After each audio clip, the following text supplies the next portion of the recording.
జాతీయ అధ్యక్షులు, ఆంధ్ర రాష్ట్రం ప్రియతమ నాయకులు, ముఖ్యమంత్రి నారా చంద్రబాబు నాయుడు గారికి, అలాగే మన ఆంధ్ర రాష్ట్ర తెలుగుదేశం పార్టీ అధ్యక్షులు శ్రీ కళ వెంకట్రావు గారికి, అలాగే తెలంగాణ రాష్ట్ర తెలుగు పార్టీ అధ్యక్షులు శ్రీ రమణ గారికి, వర్కింగ్ ప్రెసిడెంట్ శ్రీ రేవంత్ రెడ్డి గారికి, అలాగే పాలిట్ బ్యూరో సభ్యులకు, వేదికలు అలంకరించిన నా తోటి శాసనసభ్యులకు, మంత్రివర్యులకు, అలాగే ఈనాడు ఈ 34వ మహానాడుకి విచ్చేసిన ఈ తిరుపతి పుణ్యక్షేత్రంలో ఆ స్వామివారి పాదాల సాక్షిగా ఇక్కడ జరుగుతున్న ఈ యొక్క 34వ మహానాడుకి విచ్చేసిన తెలుగుదేశం పార్టీ కుటుంబ సభ్యులందరికీ, నా అభిమానులకు, ముఖ్యంగా 2 రాష్ట్రాల నుంచి, దేశవ్యాప్తంగా అలాగే విదేశాల నుంచి కూడా విచ్చేసిన పార్టీ కార్యకర్తలకు, అభిమానులకు, అలాగే ఎంపీపీలు, జెడ్పీటీసీలు, ఎంపీపీలు, సర్పంచులు, ముఖ్యంగా నా తెలుగుటి ఆడపడుచులకు అందరూ కూడా నా హృదయపూర్వక నమస్కారాలు తెలియజేసుకుంటున్నాను. ఈరోజు మరి ఈ యొక్క శకానికి పురుషుడు, చరిత్ర సృష్టించిన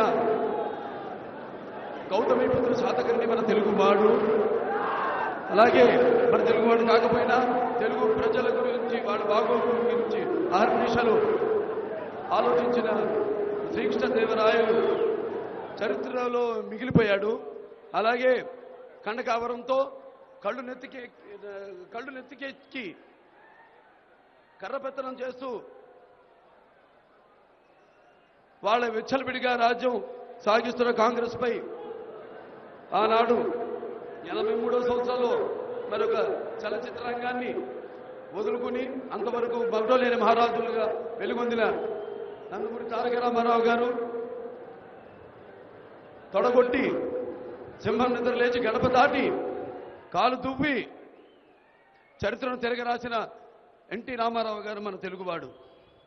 ఈరోజు చాలా సంతోషంగా ఉంది. ఎప్పుడు చాలా సందర్భాల్లో చెప్పడం జరిగింది, ఎన్టీఆర్ అంటే కేవలం నందమూరి తారక రామారావు గారు కాదు, ఏంటంటే నటనాలయం, ఆయన ఇల్లే ఒక నటనాలయం, అందులో ఆయన ఒక నటరాజ నరసింహుడు.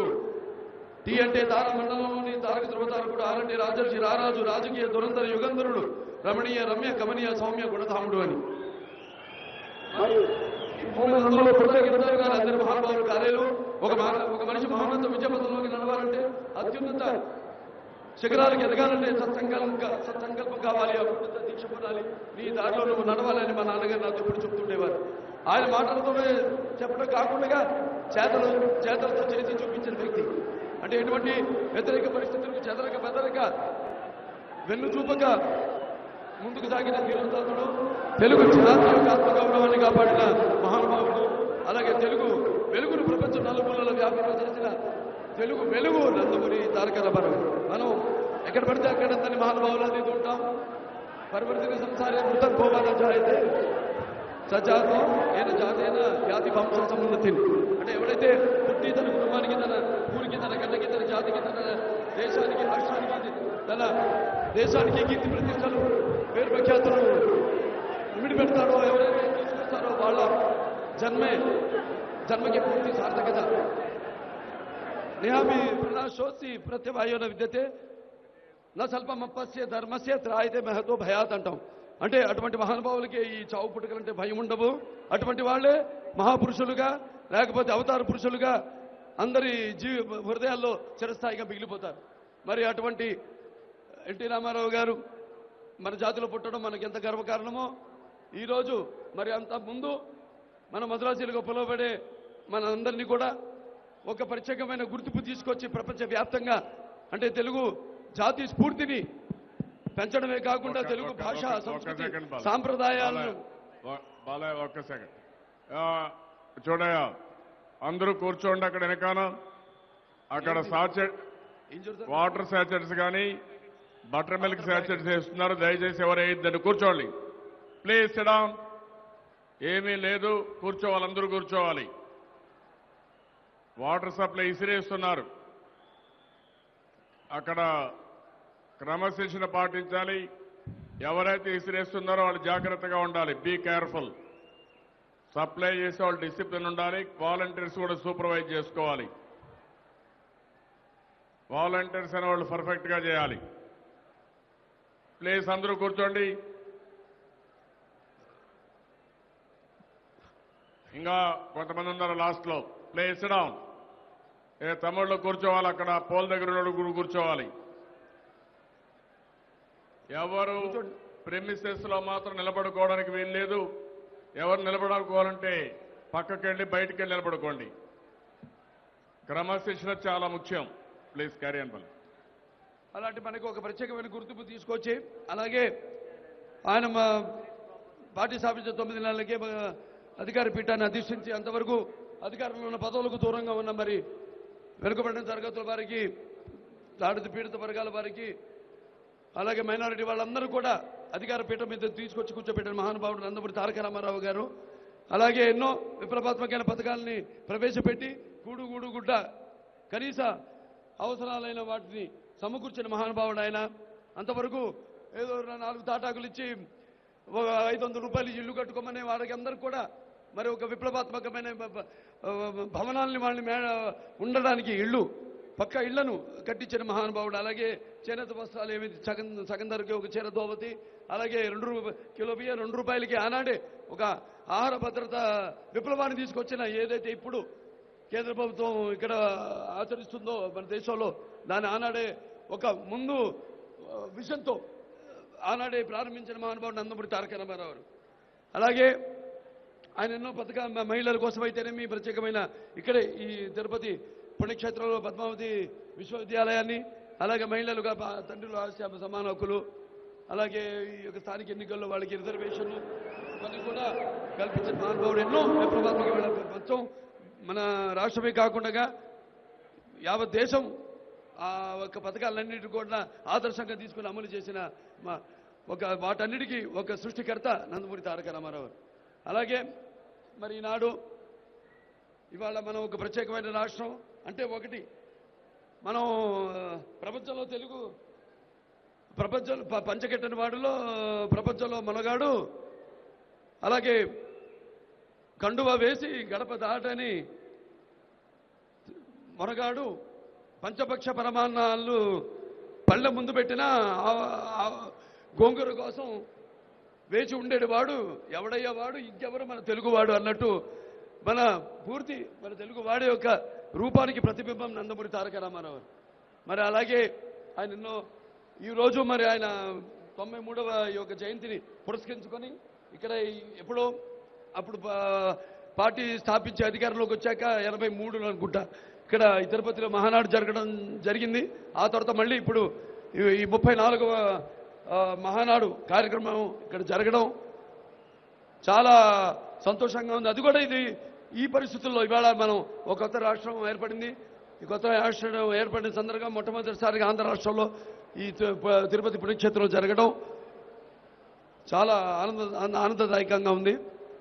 అలాగే ఈ యొక్క కార్యక్రమానికి మరి ఈ యొక్క తెలుగుదేశం పార్టీని ఇప్పుడున్న పరిస్థితుల్లో కొత్త రాష్ట్రం అందరూ కూడా ఎంతో నమ్మకంతో పార్టీకి ఓటు వేసి చంద్రబాబు నాయుడు గారి నాయకత్వం మీద నమ్మకంతో ఆయన ఇదివరకు ఉభయ రాష్ట్రాలు అంటే కలిసి ఉన్నప్పుడు జరిగిన అభివృద్ధిని దృష్టిలో ఉంచుకొని ఆంధ్ర రాష్ట్రాన్ని కూడా మళ్ళీ స్వర్ణాంధ్ర రాష్ట్రంగా తీర్చిదిద్దే నాయకుడు ఇంకెవరైనా ఉన్నారా అంటే మన చంద్రబాబు నాయుడు గారనే నమ్మకంతో మీరంతా ఓట్లు వేసి తెలుగుదేశం పార్టీని అధికారంలో తీసుకొచ్చి మళ్ళీ చంద్రబాబు నాయుడు గారికి ముఖ్యమంత్రి పదవిని అంటగట్టారు.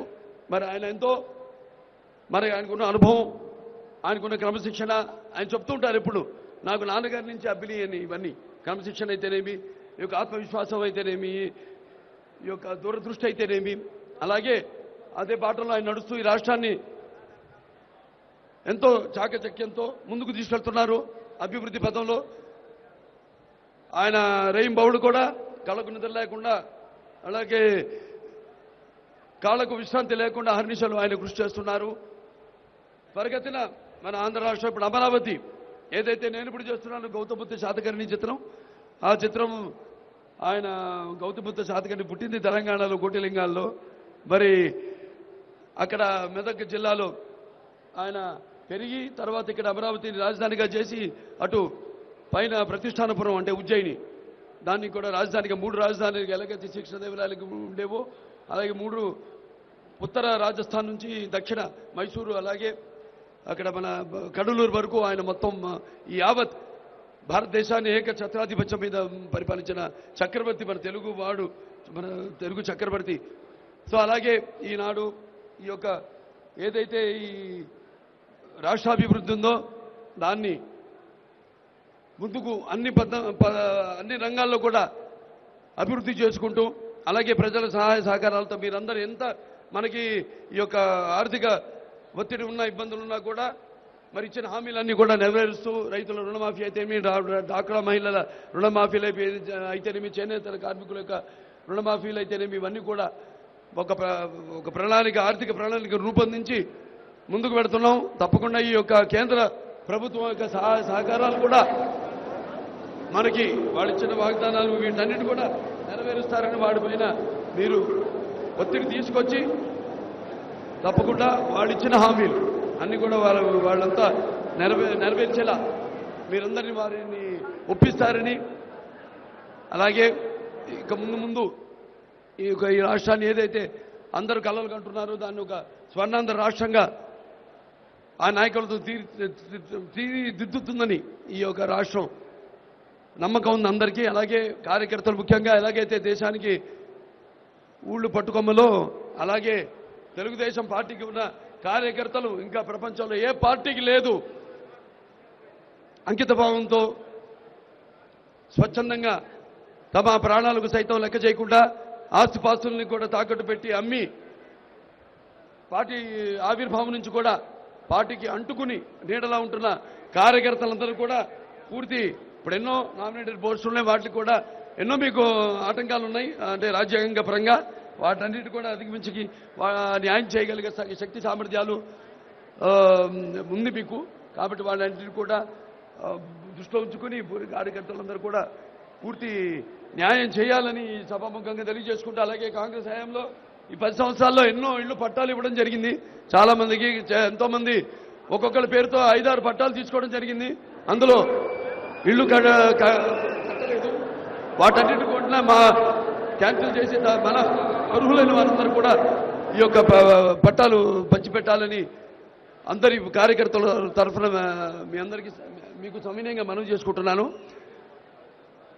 మరొకసారి ఈ యొక్క కార్యక్రమాన్ని ఇంత విజయవంతం చేయడానికి ఎంతో ఉత్సాహంతో అభిమానాన్ని అడ్డుకొట్టలు తెంచుకుని ఇసుకేస్తే రాళ్ళంత జనం నేలైందా ఆకాశానికి చిల్లుపడిందా అనే రీతిలో కదిలి వచ్చిన తెలుగుదేశం పార్టీ కుటుంబ సభ్యులందరికీ మరొకసారి అలాగే పాత్రికేయులందరూ కూడా నా కృతజ్ఞతలు తెలియజేసుకుంటూ నేను సెలవు తీసుకుంటున్నాను.